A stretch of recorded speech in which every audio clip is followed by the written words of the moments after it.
What's up, movie nerds, and welcome to Film Physics, a show where we hold filmmakers accountable for their blatant disregard for scientific accuracy.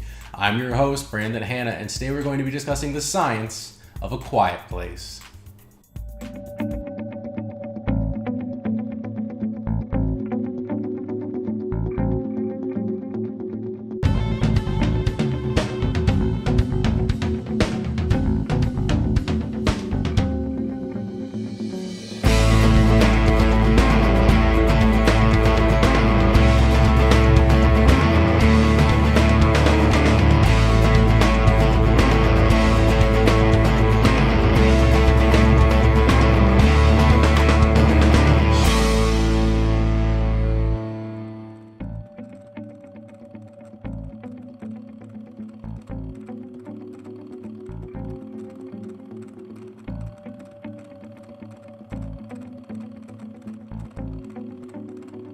A Quiet Place is directed by John Krasinski and is written by Brian Woods and Scott Beck. The film stars Krasinski alongside his real-life wife, Emily Blunt. Real-life wife, real-life wife, real-life wife.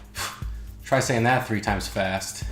Anyways, in this post-apocalyptic thriller, the two play parents to 3 young children, trying to keep their family safe from deadly creatures that have bulletproof skin and an ultra-sensitivity to sound, thus creating the need for their family to stay silent at all times for the sake of their own survival. Now, the film never explicitly states the origin of these creatures, but it's heavily implied that they're invaders from outer space. In the film, the family's oldest child is deaf, and because of this, the family is well versed in sign language, giving them an advantage in a world where making a sound can be the difference between life and death.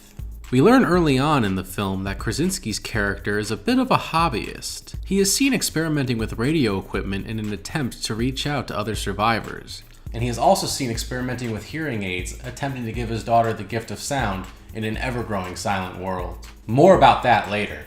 When we reach the climax of the film, the characters are quite literally backed into a corner, when the young daughter realizes that the feedback from her hearing aid has a damaging effect on the overly sensitive eardrums of the creatures. Additionally, this effect is intensified even more once the hearing aid is held up to the microphone connected to the radio equipment that we saw earlier in the film, exposing their internal biology and stunning them in place. The family exploits this weakness and uses a shotgun to blow the head off one of the beasts. Now, with all that being said, it's time to get into the science of it, baby. Yes, science! Alright, movie nerds, it's time to talk about feedback. Well, Brandon, what is feedback? I'm glad that you asked. To explain this, let's dive into the anatomy of a hearing aid. Hearing aids contain a microphone that takes in sound and feeds the signal into an amplifier. The amplifier then feeds that same signal into a speaker that outputs the amplified sound. Since hearing aids are so small, the microphone is incredibly close to the speaker, which makes the system extremely susceptible to a feedback loop. A feedback loop is when the sound output from the speaker is picked up by the microphone. This creates a continuous loop that results in the sound output from the speaker getting louder and louder. Eventually, the volume from this sound becomes unbearable to listen to.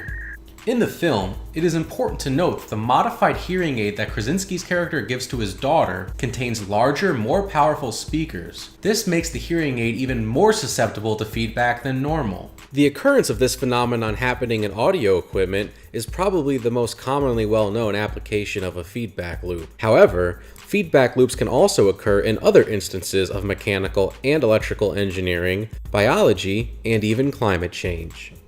And with that concludes this installment of Film Physics. If you enjoyed this video, go ahead and hit that like button. And if you're feeling a little extra ambitious, go ahead and hit that subscribe button as well. That way you don't miss out on any future content.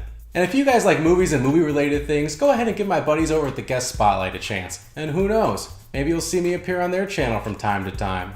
And I want to hear from you guys. What did you think of A Quiet Place? Did you think my analysis of the film was accurate? And what other movies would you like to see me break down the science of? Let me know in the comments section down below. And as always, thank you for taking time out of your day for this moment of science.